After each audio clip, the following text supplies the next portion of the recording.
Good morning, good afternoon, good evening, wherever you are. Farron said he's not coming. Um, what did he say? Oh, he said he was going to go watch the solar eclipse. Yeah, the eclipse is supposed to be very visible in parts of Spain, full eclipse. So I don't Yeah. blame him. I said, have fun, enjoy, and stay safe. And then had a little emoji of sunglasses. Yeah, no, I'm curious to know if he's got the kids with their like I don't know if they do this in Spain or the Europes, but like the little pinhole milk carton or cereal box system or what? I don't know. And then Chris Scalisi has joined us recently. Scalisi.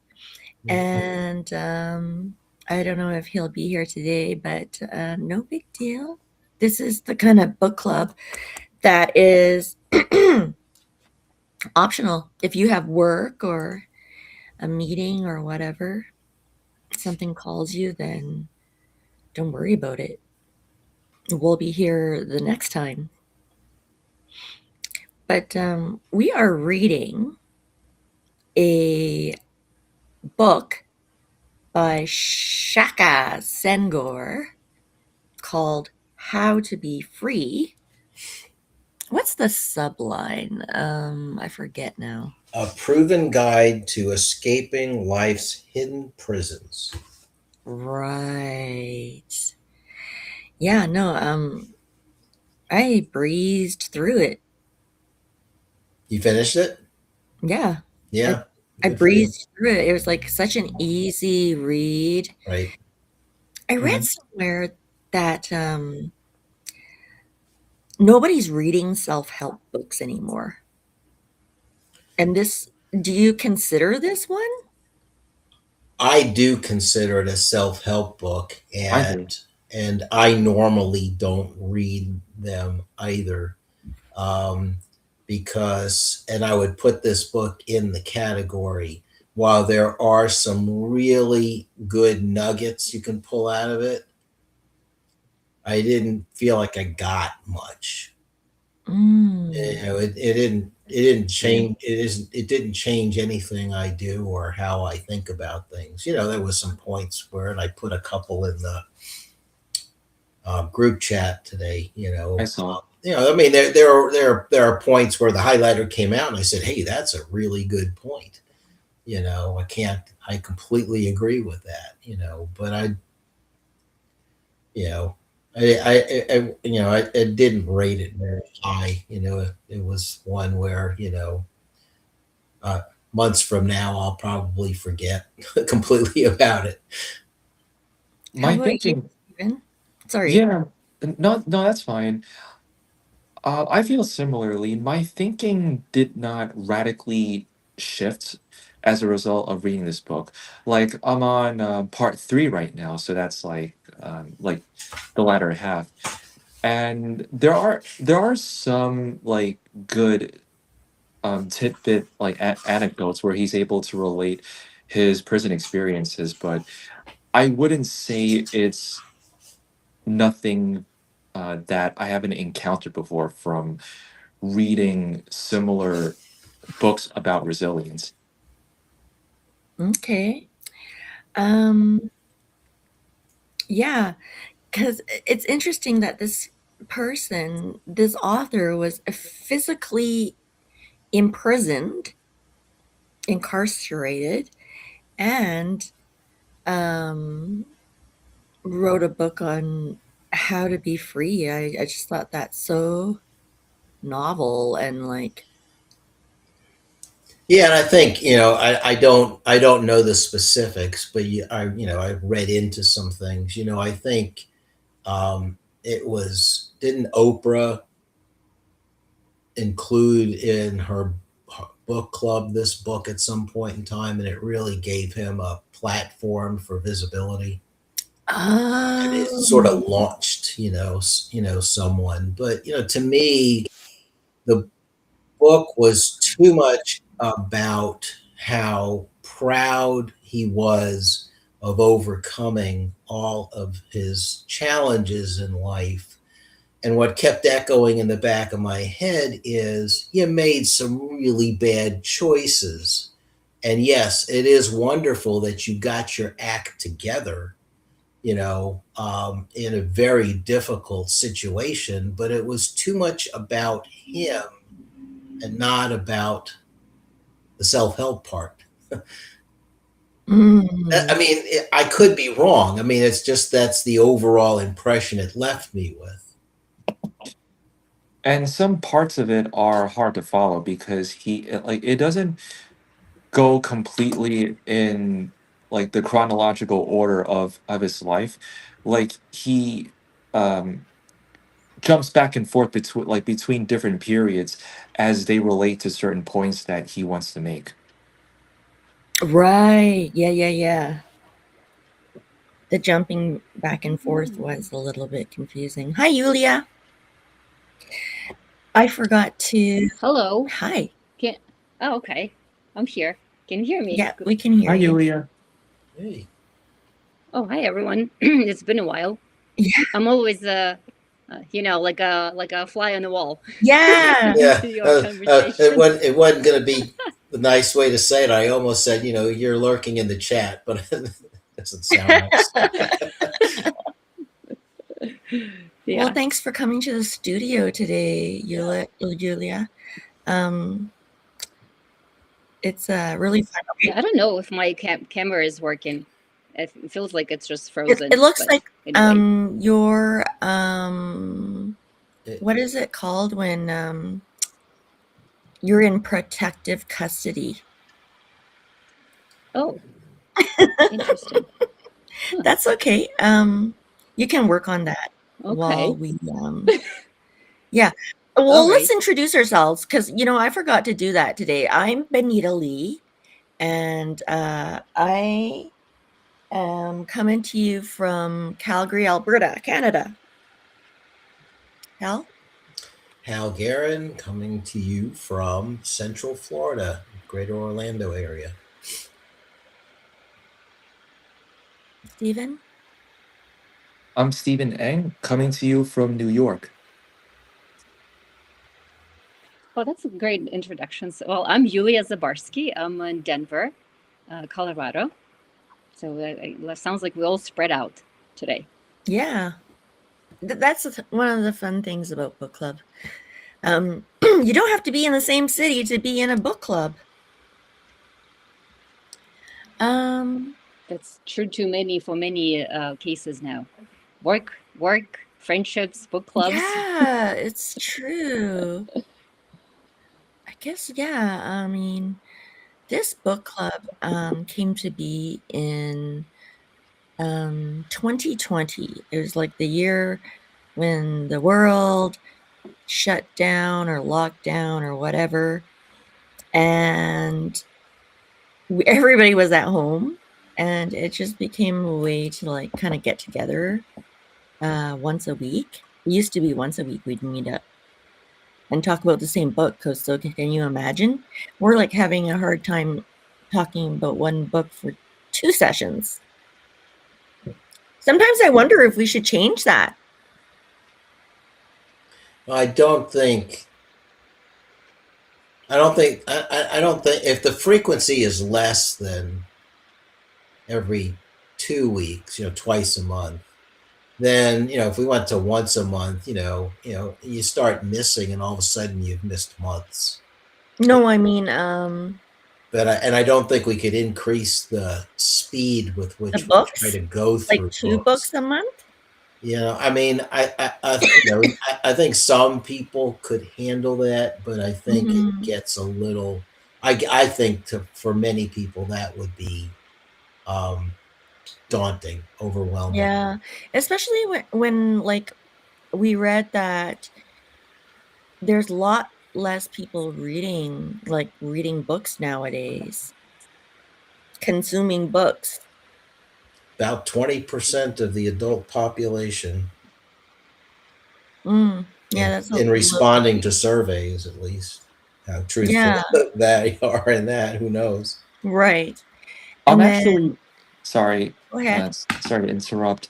No, go ahead. Since you guys brought up um, that idea, I'm actually investigating it more formally during my own time, trying to find more formalized field studies about the percentage of adults worldwide who read leisurely, because the article you guys are referring to is from the New Europe? York Times. Oh, okay. So yeah, yeah, future um, posts coming along once, if and when I'm able to gather the data. Stay Look tuned. forward to Oh, that. I like Yeah, that. I look forward to that. Yeah, Yeah. look, I like that. Yeah, I mean, here's an anecdotal point. You guys, most of you know that I have been volunteering in a senior companion program, and so twice a week I go to this senior tower. It's about a 12-story building with units in it, and everybody in there is they're over 65, and but they're relatively independent, at least when they first get there. And on the first floor of this building, there's a great library. I mean, there's all kinds of really good books, fiction novels in there. I've been going to this building now for 3.5 months. I have yet to see anybody in there. The lights are always off. I mean, if you never, I mean, I understand, as you get older, it's harder to hold a book and eyesight might be failing and all this kind of stuff. But, I mean, if you didn't have, if your excuse was before you didn't have time, but, I mean, you know, they'd rather play bingo or watch TV, or and I was like, God, I hope that never becomes me. Yeah, me neither. Maybe we should sign up at the same home.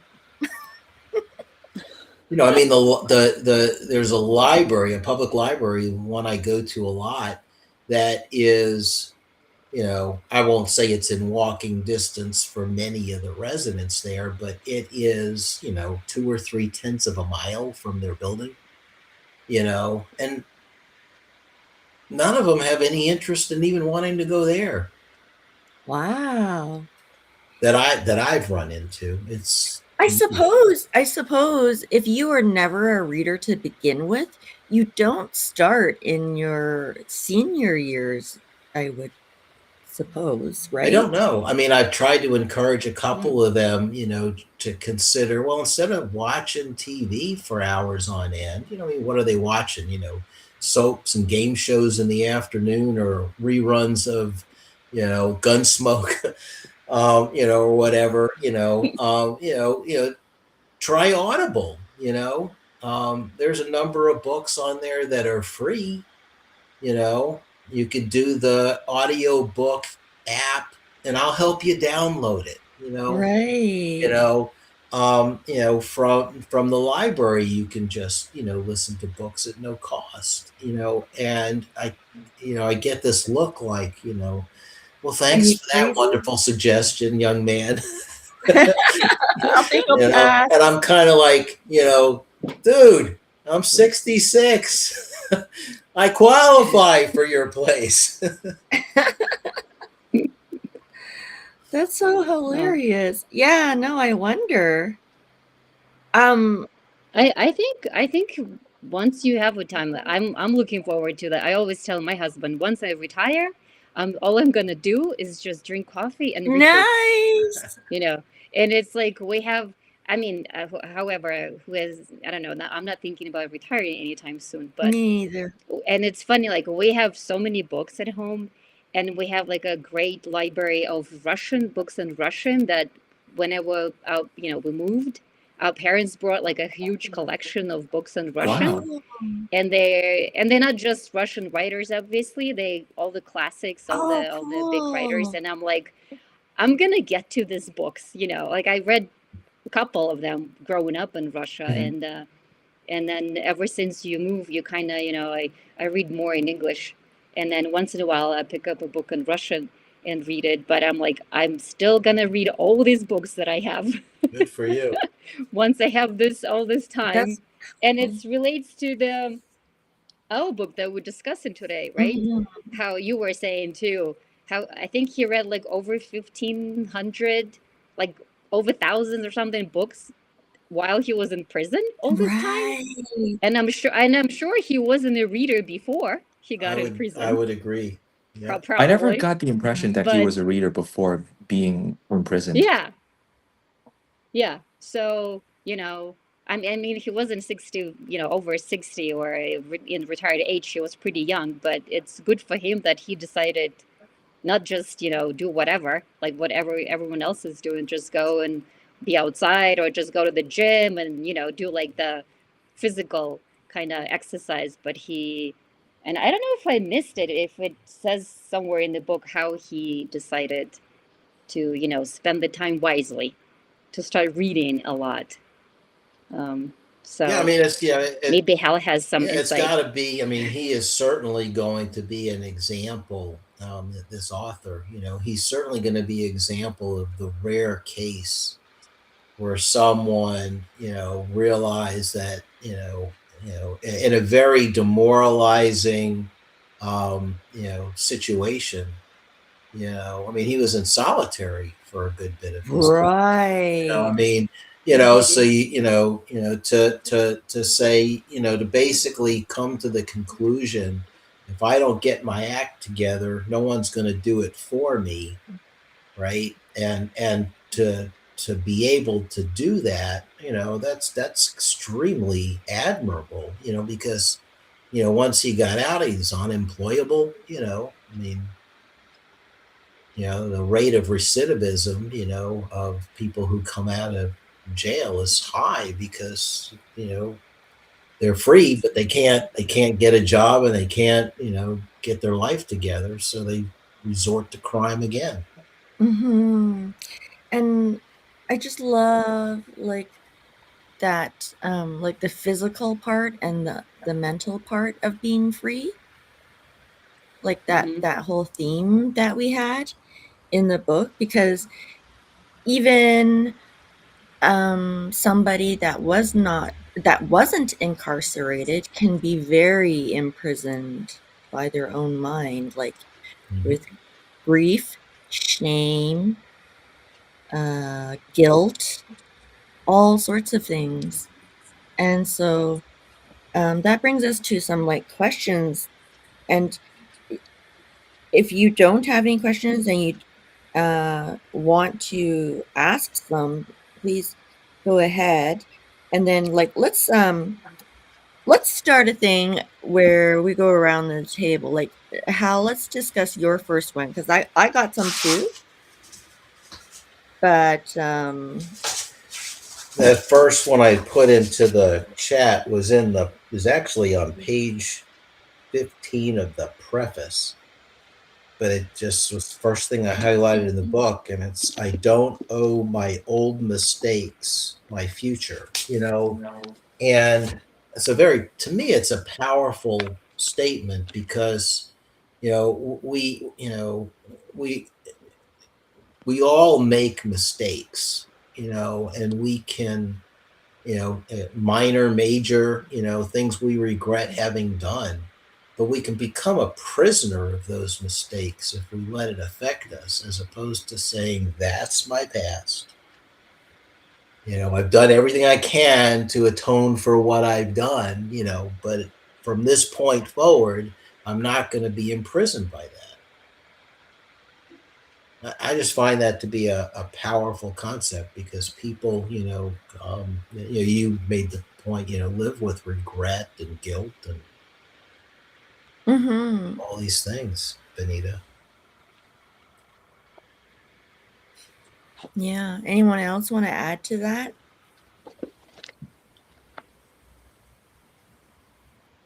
I think I've read like a one or two similar books about this kind of situation, and I think, and like maybe articles. There's a very similar kind of expression. Don't let your past define your future. Mm-hmm. So, and I'm sure it's always like easier said than done. Totally. So it's almost like you really have to work hard on kind of letting go of what was wrong, or something you're not proud of, and kind of move forward with life. um, but also, I think I had a quick comment. I just lost my train of thought, actually, Happens to about me all something the else time. yeah, that we were talking just Well, now. there's a related point that I'd love to make on this, because it's one that I recognized when I was preparing to give a talk to a group, geez, probably more than 20 years ago. But it came right after I had visited with my dad, and what struck me was, generally, as children, we're very future focused in our thinking, right? As children, we're Mm-hmm. thinking about, when I grow up, I want to be, insert your phrase here, right? You're living your life towards your future. When you're raising kids and you're married and you're working a job and all that kind of stuff, you're sort of living in the present. You're trying to get through life, Just as survival. it presents itself to you. And as you get older, you start living your life in the past through memories, Mm-hmm. right? When Nostalgia. you visit an older person, how many times do they tell you the same story over and over again? Mm-hmm. They want to tell you what they had for breakfast or for lunch yesterday because it was really good. There, but to me, and the learning for that was the paradigm of, you know, don't fall into that trap, regardless of your chronological age. Always live towards the future. Mm-hmm. That's interesting. Things you're planning on doing, because that keeps you. I mean, that becomes your north star.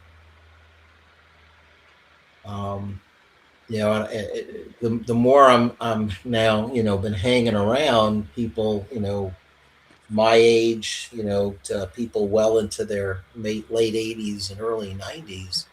The more I see, I what I don't want myself to become.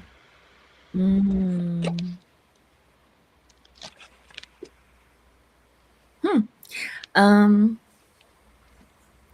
Sorry, that was deep. I no, well, yeah, it was profound. Thanks for sharing that. I worked in a little diner, a Chinese Western restaurant from the time I was like 14. Yes, I was illegal until I was 28 on the weekends, like while I was going through school and had other work on the weekdays. And the regular customers would always be the retired folks from the manor across the street, right? So that's the way I got to know um, the elderly population. And I don't remember thinking I don't want to end up like this. I remember thinking this is how it is when you're old. Like your kids don't come to see you anymore. Um, what's important, like the sales at the Safeway. um, and then there was like some of them that came to eat breakfast every Sunday after church and that kind of thing. And I was like, okay, like that's all right.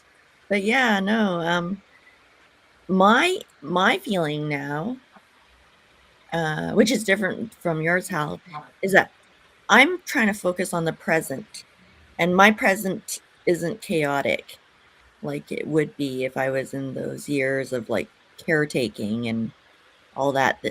The only person I need to caretake right now is Louis, so it's really it's like it's like I am kind of retired in a way because I'm no longer in that place in my career where I need to climb a corporate ladder or take care of young children.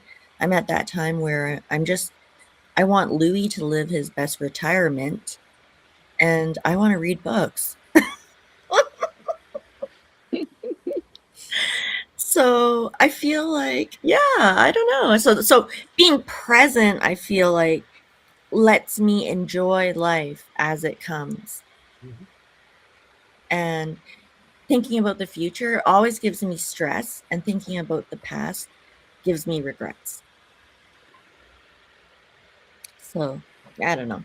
I just thought I'd top your profound story with some personal information about my thoughts. Right. No, I think, yeah, and I agree with your points. I think that when, the people that I see,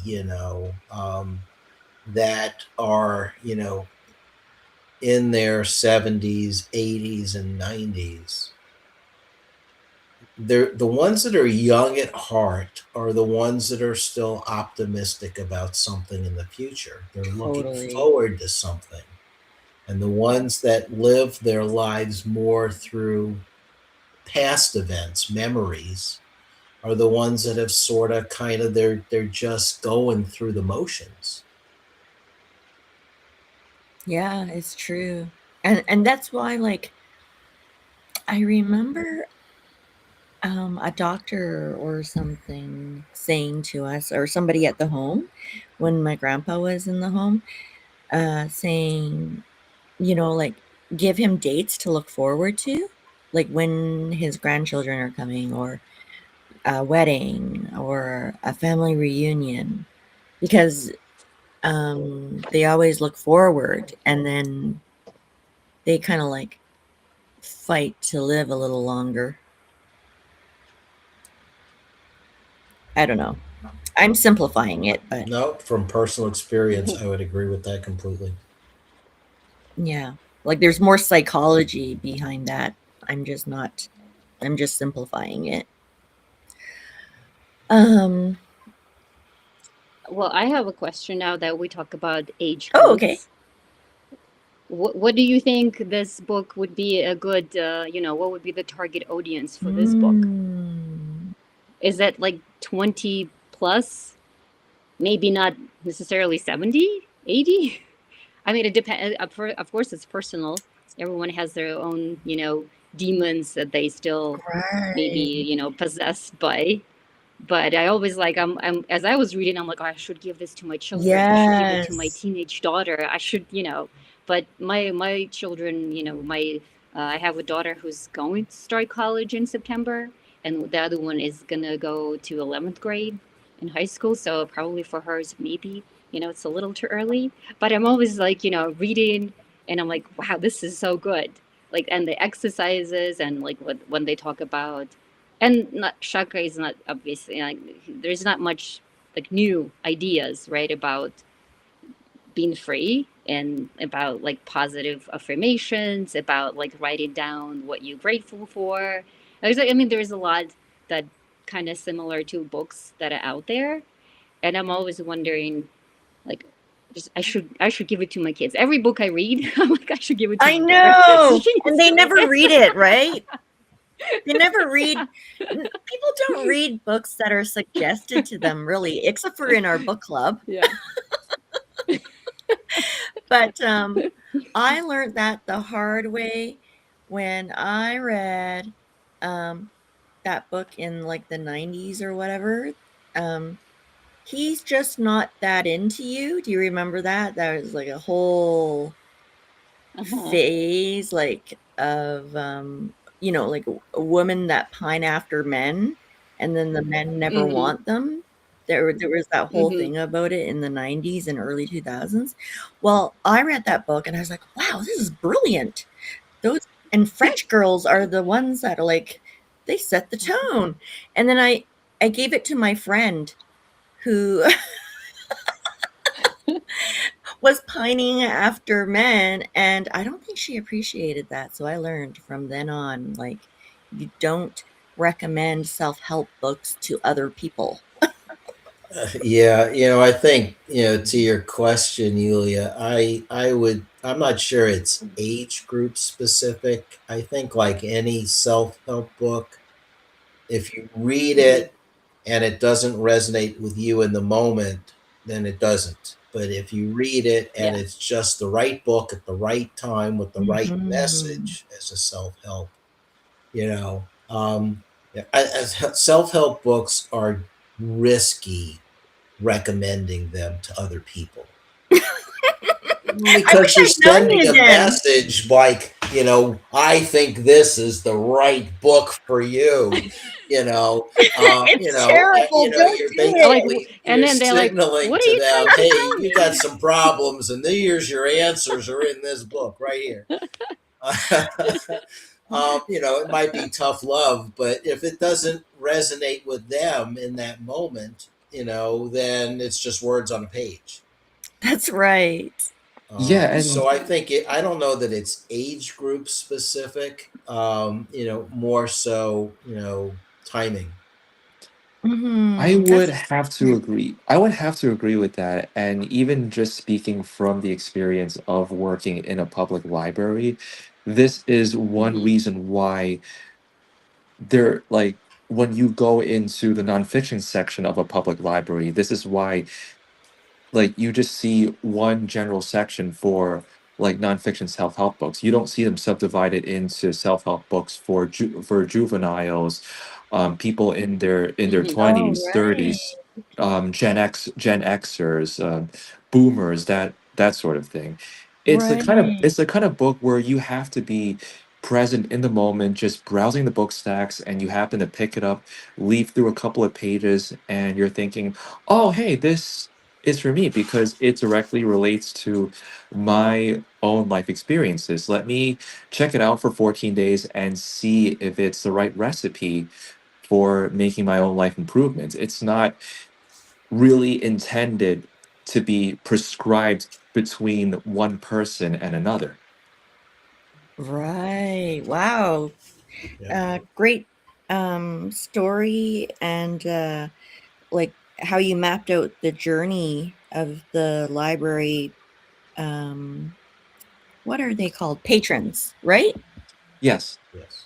But having a few copies of this book available in a prison library might not be a Oh, bad yes. idea. Yes.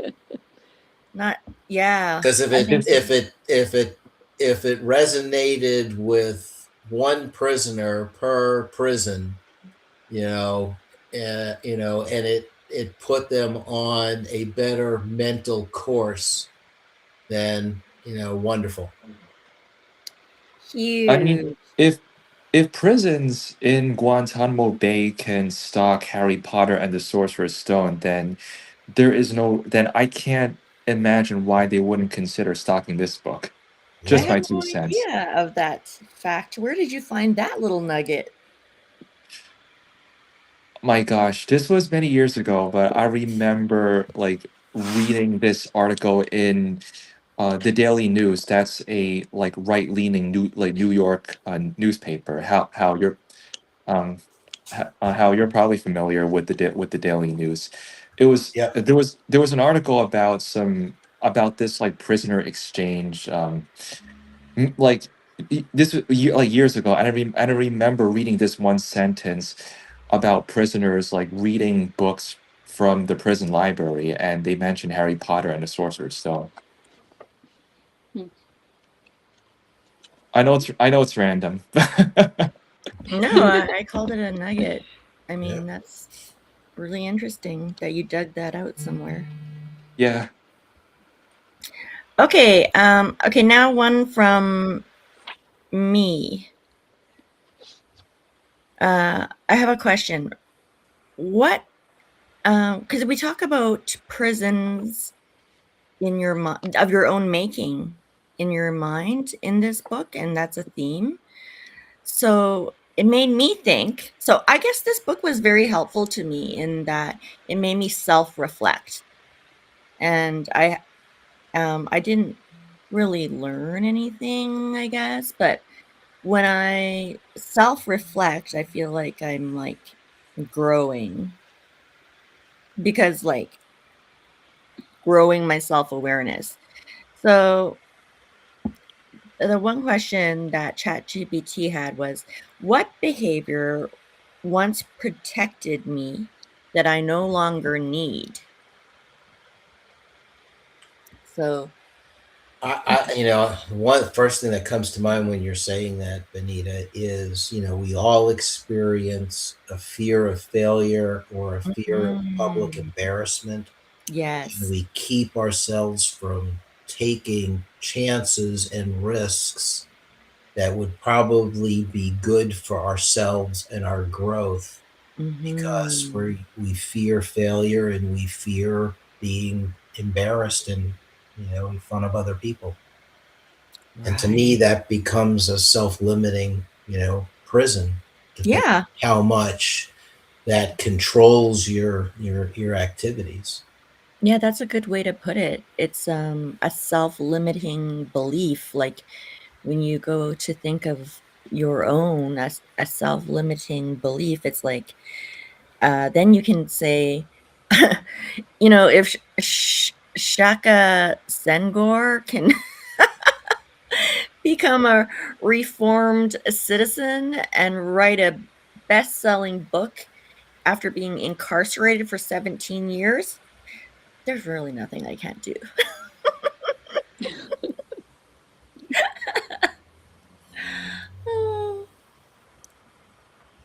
So I don't know. Just something to think about. You don't have to answer the question.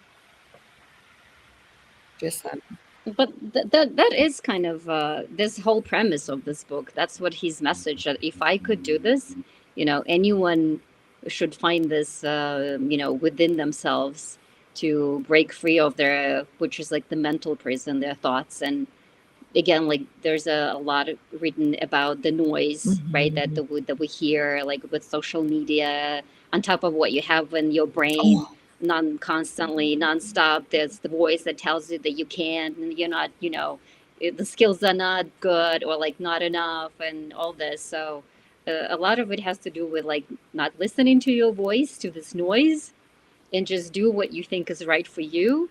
And kind of, um, in that, just go forward regardless of what the society tells you. And it's just like so many, books, like recently you guys read, the lessons in chemistry too, which I denied reading for like for the longest time. And then I was like, okay, I'll read it because the virtual booklet even read this book. I didn't So, like it that much, but Hal did. but it was about, not conforming to the society norms, That's right? right. It's just Yeah. like, it's just what you think is right, and you don't let the others tell you how you should It's be a great point. acting as a wife in the 60s, or as a woman in like this age, or some men, or I mean, there's a lot, right, about conforming to the society norms and how to not see them as your boundaries. Right. So this whole book is basically about, kind of how we put ourselves in the boxes. And it's hard. For me at least, it's always it requires a lot of effort to say, okay, I can do this. Like the self belief that sometimes is hard to find within yourself. Totally. I mean, I love that link to the. I yeah. had never thought of that about the main character in it's a fiction, but the main character in Lessons in Chemistry. I mean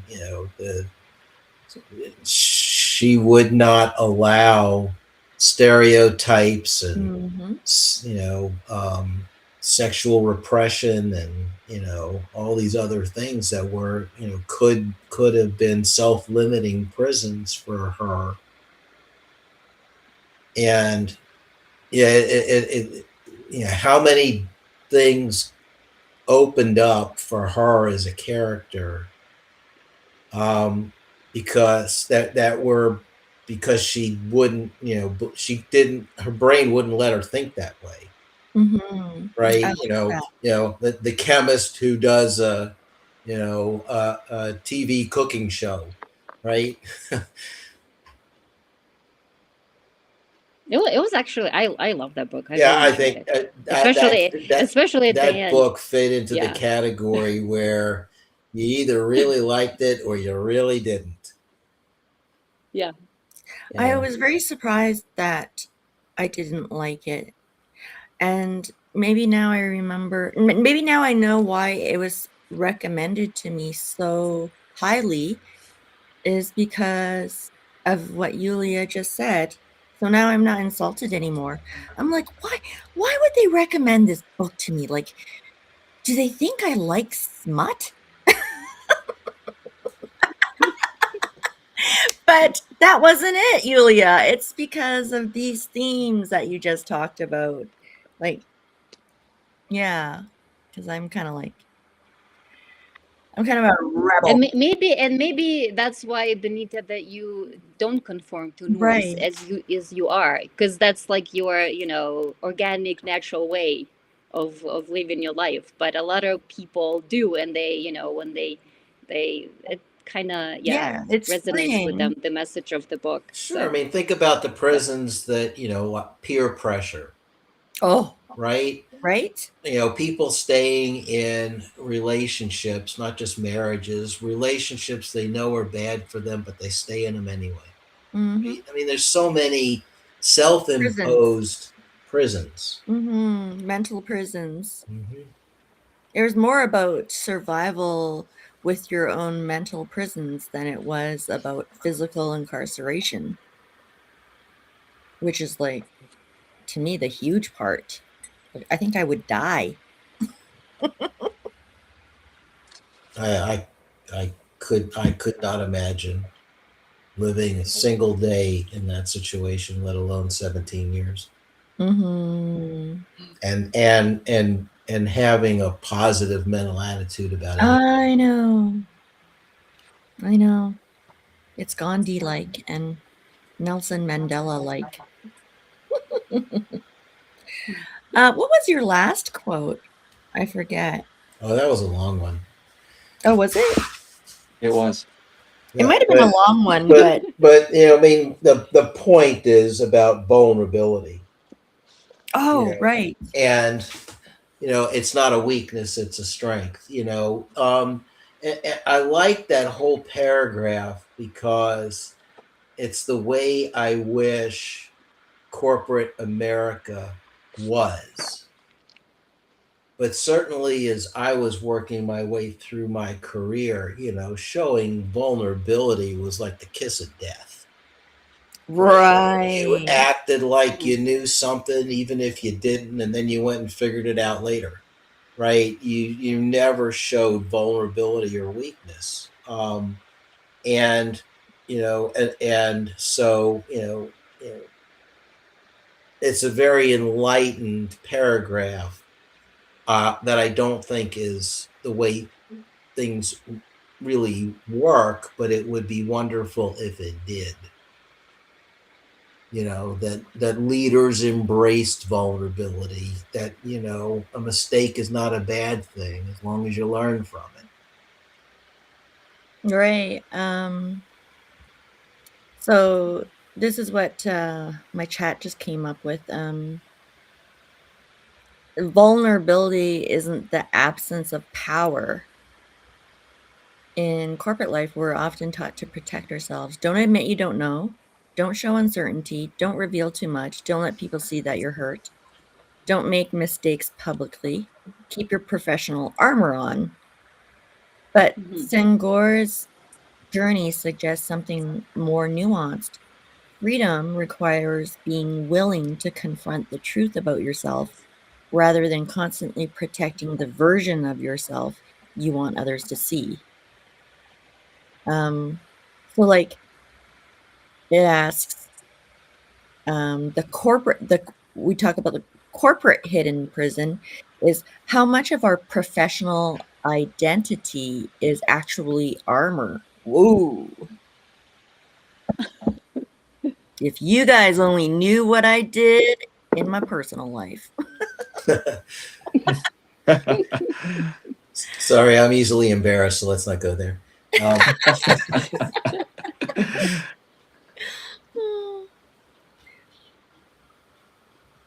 I have an embarrassingly high score in Toy Blast. A little a game on my phone. It's called Toy Blast. Ah, It's like one step above Bejeweled Blitz or whatever. That I'm embarrassed about. But I mean, we're not perfect. We're not perfect. I mean, for vulnerability to be embraced in the Corporate life. workplace in general, it requires leaders, the leadership, Mhm. to be willing to be the first to admit, I made a mistake. That was a bad Mhm. decision. I wish we would have done this instead of that. And that rarely happens because you don't want to project weakness as a leader, because it's fearful, and you want to project always strength and all this kind of stuff. The point to me is that in the end that becomes incredibly counterproductive, because Mhm. everybody emulates that behavior, and then Yep. everybody's basically living their corporate existence behind a mask Yeah. of not really being their authentic self. It's not fun. It's stressful. Yeah, it's stressful. I mean, I had 40 years of it. Mhm. Um, and I like that sorry, go ahead. that corporate persona can become a mental prison if you outgrow it and it no longer serves you. Oh, totally. Right. Wow. Mhm. Totally. Um, And then nobody likes that person, right? At the end, that's the right. person who can never admits to their weaknesses and mistakes. Because it's groupthink. I long for the day that, like, in a corporate town hall or something, I hear the leader say, or the CEO or one of the C-suite say, "Oh, yeah, that was a bad decision. I wish we had done it this other way."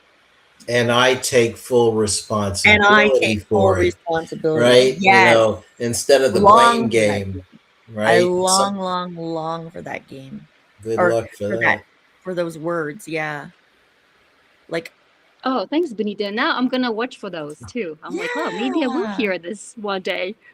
Yeah, because those are the leaders that you want to follow, Yeah, you know? unfortunately, that might be the CEO that the board fires shortly after that statement. That would be such a huge mistake. That'd be such a huge mistake.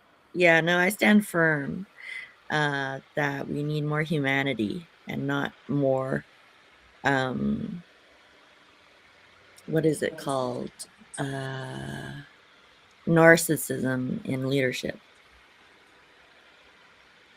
Yeah. Well, there's definitely a lot of books out there and trainings, and the speakers and all this people who like Shaka, right? Like Brenda Brown, right? Their whole podcast and her book of Dare to Lead. It's all about leading with vulnerability. Like this is not the weakness; it's a strength. How you can relate to the people at work, and so hopefully the management is taking those workshops and Yeah, realizing that this there's is not actually yeah, so there's bad. many, many, many, books that I would recommend to CEOs, like, To Be Honest, Ron Carucci, Yep, that other one with, Hubert Joly, what was right. that? I remember. Uh, Yep, yeah, the Best Buy secret. yeah, uh, Mhm. any of Adam Grant's books, as well as the Brene Mm-hmm. Brown, as you said. We've only read one Brene Brown, Mm-hmm. and it was Dare to Lead, I think. It was. It was. But I think, Um, for corporate leaders, corporate leaders generally send people to training. They don't right. necessarily go Mm. themselves because they think it's the other people who need to be fixed, not them. Mm-hmm. So true. The best avenue for me for corporate leaders is executive coaches Yeah. who coax them into being comfortable, getting comfortable with being uncomfortable. Mm-hmm. That it is a strength to admit that you're not always right. I think you might be right there. It ain't going to come from a course. It ain't going to come from an executive retreat.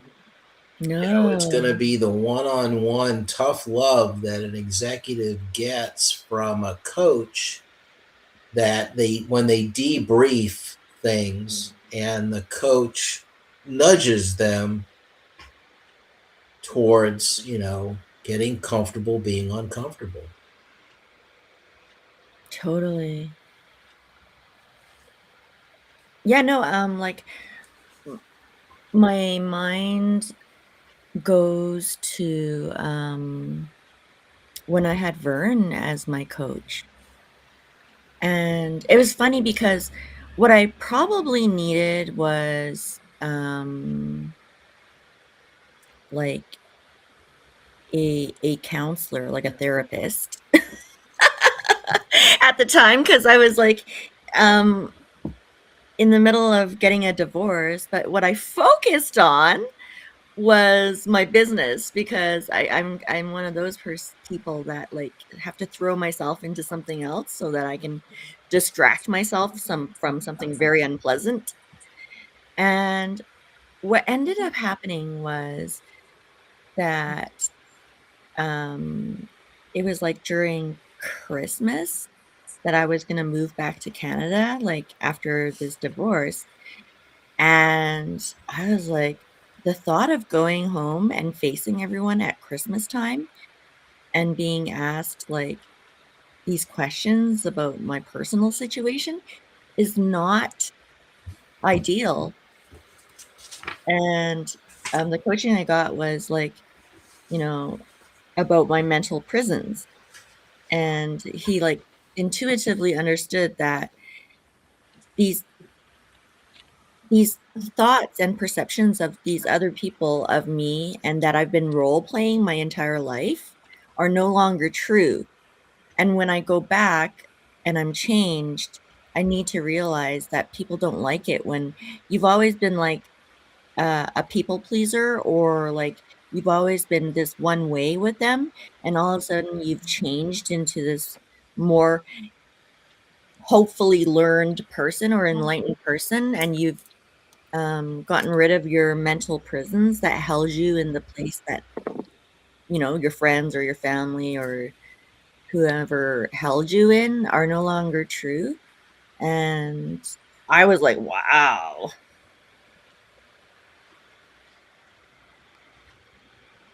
So Yeah. yeah, it takes a one-on-one with someone you trust in order that you realize things like that.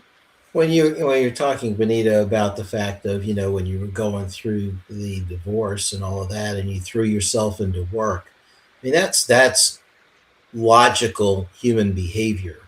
When something Mhm. is going on in our lives that we don't like and we Mhm. can't control it, we either let it consume us, or we gravitate to something else that we can exert control over. Because, Right. right?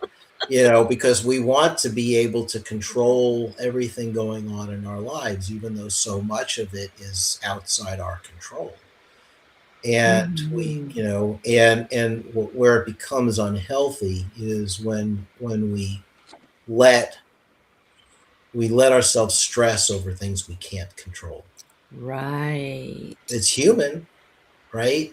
Totally. I'm not. But I'm not. I'm not sad if I did it. yeah, Yeah, I'm not sad but I did it. the thing, it's just too many years of making mistakes myself to learn from this. You got to put that. You think about it, you stress about it, then you put it in a box. I can't control this. And Mm-hmm. then you think about, well, what is within my control, and focus on that, Mm-hmm. because otherwise it becomes very demoralizing. Totally. And this book club helps me through like tough times in my life as well. Like it's been going for this is its sixth year. This would be the seventh year if it Oh, is started this in the seventh 2020. year? Yeah, 20, Yeah. 21, 22, 3, 4, 5, 26, Yeah, 27. 2027 will be the seventh year that we've been doing this book club. And like I hope that like members of the book club have gotten as much as I've gotten from it, which is like support, intelligent conversation, points of view that make me think, and even like executive coaching. Like we have people from all walks of life and um, all ages and different professions. So I don't know. Elizabeth Sherelle, if you're listening right now and you're saying, because Elizabeth keeps saying, just like her mom did, that they're going to join book club. They're used to the real book clubs. They live in Texas. So they're used to book clubs where, people bake snacks and then come get together. And Anne used to tell me about all the little shenanigans and little spats they'd have in their book club. And it's funny. And so Elizabeth wants to join and she keeps threatening, but I haven't seen her yet. So if you're out there watching, we want you. Okay, our next date, and Ference just asked me this last night, is August, what is it? 26th. 26th, the last August or the last Wednesday in the month is our next session. We're reading How to Be Free. You don't necessarily need to read the whole book to come. You just need to be able to follow the ball. And I think Yulia's done a really great job of showing us how you do it today in her first try. So, what a great conversation. Well, I have read the book, No, absolutely. And it's just but your first yeah, time here. I like Yeah. how he like makes references to so many writers and the books that he read. Like I mentioned in the Mhm. beginning, that he didn't just come up with all these ideas on his own. He read like so Yeah. much literature, and he actually in the actual book he does have a list of recommendations, and I'm sure a lot of it is like comes from those authors and from the literature that he derived from the ideas too. And so I enjoyed it. I was able to put like a lot of kind of like cross reference because I read some of those books, obviously not the majority of them that he listed, but uh, I'm sure Hall Yeah, did. no, I highlighted a lot more out of the second half of the book than I did out of the first half. Mm. Okay, well, we'll talk about that on the 26th and continue to chat about what we're voting for October. And then what's our September book just to get us? Fahrenheit 451 by Yeah, Ray classic. Bradbury. Yep. Yeah, we're going back to a classic 451 Fahrenheit, people, for September. Great month for it. Um, Sending the kids back to school, and teachers have to start working after 2 months. So, great month to start reading. Talk to you on August 26th, same time, same place here. Thanks Okay. to everyone for coming today. Thanks.